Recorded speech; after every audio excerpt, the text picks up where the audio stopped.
Sejak diciptakan pada tahun 2008 oleh seorang kriptografer anonim yang dikenal dengan nama samaran Satoshi Nakamoto, Bitcoin BTC telah membuat investor tradisional bingung. Gimana bisa bit dan byte pada layar komputer itu bernilai uang dan jumlah uangnya nggak main-main? Saya juga sempat bingung dengan pertanyaan itu sendiri. Tapi jawabannya simple. Bitcoin sama halnya dengan aset lain, memiliki nilai sejauh orang lain bersedia membayarnya. Pisang yang disolasi ke tembok miliknya Maurizio Cattelan aja terjual senilai $120.000 atau setara 1,7 miliar rupiah di Festival Art Basel Miami pada tahun 2019. Ya jelas ini kasus yang ekstrim sih, tapi ada banyak contoh karya seni tradisional lain yang terjual jauh di atas biaya materi, tenaga yang dibutuhkan, atau kegunaannya. Sama halnya dengan seni NFT seperti CryptoPunks. Emas adalah contoh lain dari sebuah aset yang bernilai lebih daripada kegunaannya. Sejumlah kecil emas digunakan dalam barang elektronik karena konduktivitas listriknya emas. Namun, sebagian besar harga emas berasal dari fakta bahwa emas itu berkilau dan langka. Hari ini, mari kita bicara tentang acara yang disebut Bitcoin Halving, apa artinya itu, dan gimana itu berdampak pada nilai serta siklus pasar secara umum. Oke, let's go!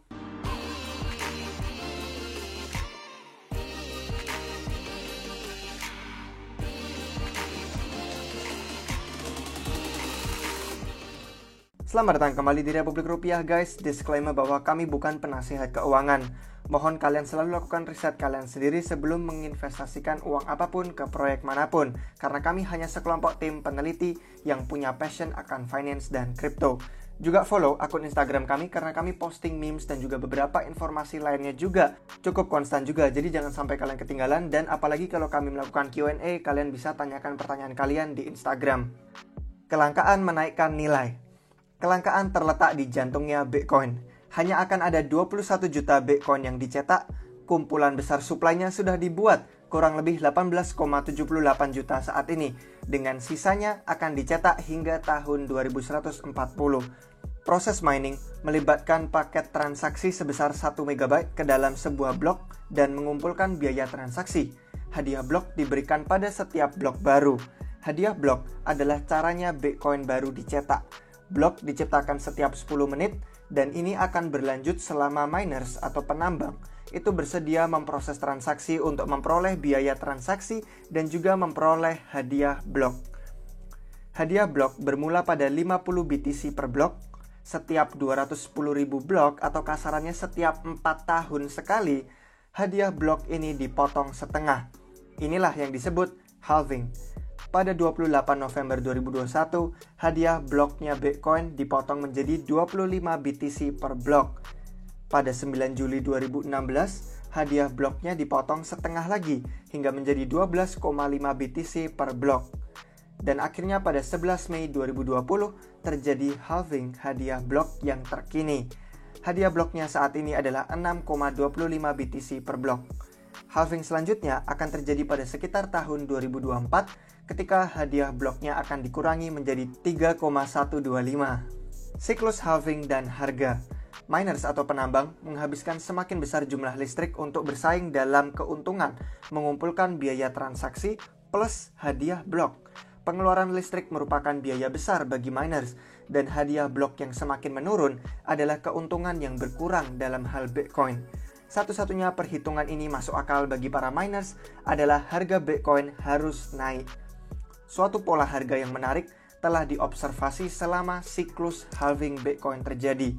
Di masa lalu, setiap kali kita mengarah pada halving dan segera setelah halving terjadi, harga Bitcoin mengalami gerakan bull run atau naik.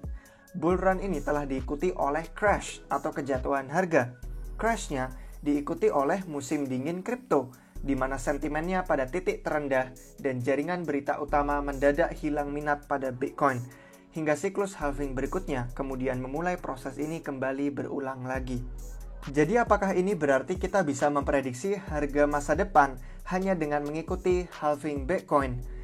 Nah, ada sedikit data yang menarik mengenai gerakan pasar Bitcoin BTC belakangan ini.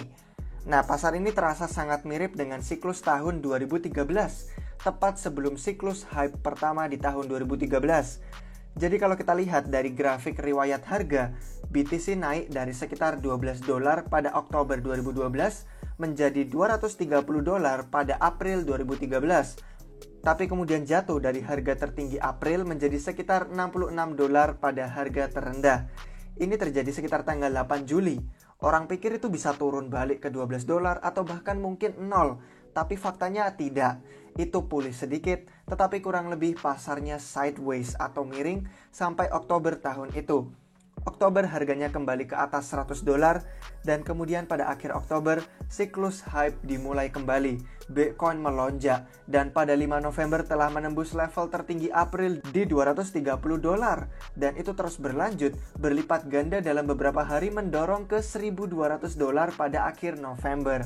Secara harfiah dalam sebulan kita mengalami siklus hype yang meledak. Jadi mari kita lakukan perbandingan siklus pada tahun 2013 itu dengan apa yang telah kita alami sepanjang tahun 2021 ini. BTC naik dari $12 pada Oktober 2012 menjadi $230 memuncak pada 9 April 2013, berlipat ganda 19 kali lipat. Apa yang terjadi di siklus 2021 ini? Harganya naik dari sekitar $10.000 di Oktober 2020 menjadi sekitar $64.000 memuncak pada 13 April 2021, berlipat ganda 6,4 kali lipat. Terus gimana dengan crashnya? Nah, saat itu naik dari puncak 9 April dari $230 ke harga terendah $66 di 5 Juli 2013, penurunan 71% atau crash. Siklus 2021 ini puncaknya 13 April pada harga $64.000 dan kemarin kita mencapai posisi terendah sekitar $29.500, penurunan 54%. Lah kok bisa sangat mirip tuh siklusnya 2013 dan 2021, terutama tanggalnya. Puncaknya sama pada bulan April dan jika kita mendekati titik terendah, kejadiannya juga sama di bulan Juli. Ya tentu saja angka berlipat ganda dan angka crashnya itu tidak akan sama. BTC telah tumbuh sebagai aset dan ini akan berubah dari waktu ke waktu sebagaimana nilai dan market cap-nya bertumbuh. Kesimpulannya guys, kalau kita melihat data ini, kalau kita meniru pola siklus tahun 2013, itu berarti tidak akan ada siklus hype bullish sampai akhir tahun 2021 ini. Kita mungkin mulai meningkat perlahan sekarang, tapi pasti dari bulan ke bulan, tetapi tidak akan intens penaikan harganya seperti yang kita lihat terjadi di awal tahun ini. Kenaikan bertahap BTC kembali ke $64.000 dan bahkan titik yang lebih tinggi akan terjadi menjelang akhir tahun sesuai pola. Menurut kalian akankah itu terjadi? Beritahu kami di komentar di bawah. Kami sudah melihat beberapa statistik belakangan ini yang menunjukkan bahwa banyak whales mengakumulasi bahkan lebih banyak BTC akhir-akhir ini. Institusi yang sah memasuki alam kripto ini adalah hal positif bagi adopsi Bitcoin. Sebuah faktor yang tidak ada selama bull run sebelumnya. Di sisi lain, ancaman yang berlangsung dari regulasi pemerintah terus meningkat semakin banyak orang terkena paparan Bitcoin di seluruh dunia. Hal-hal ini dan gerakan kontras lain itu bikin susah sih sebenarnya untuk memprediksi masa depan harganya menggunakan sejarah. Seperti selalu kami katakan, kalau ada orang yang ngaku-ngaku mereka tahu yang bakal terjadi itu apa dan mereka bilang bisa prediksi harga, mereka tuh entah berbohong atau terlibat dalam manipulasi pasarnya sendiri.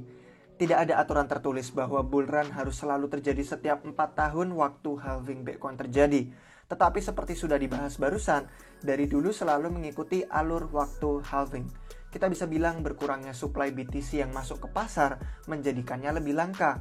Dan dengan lebih banyak orang yang ingin beli, mendorong harganya naik lebih tinggi. Kenapa? Karena orang-orang baru yang ingin beli BTC harus beli dari mereka yang sudah punya beberapa. Dan kalau yang sudah punya pengen pegang itu untuk jangka panjang, maka jadinya lebih mahal karena si pembeli harus bisa meyakinkan mereka untuk mau menjual koin tersebut dengan harga lebih mahal.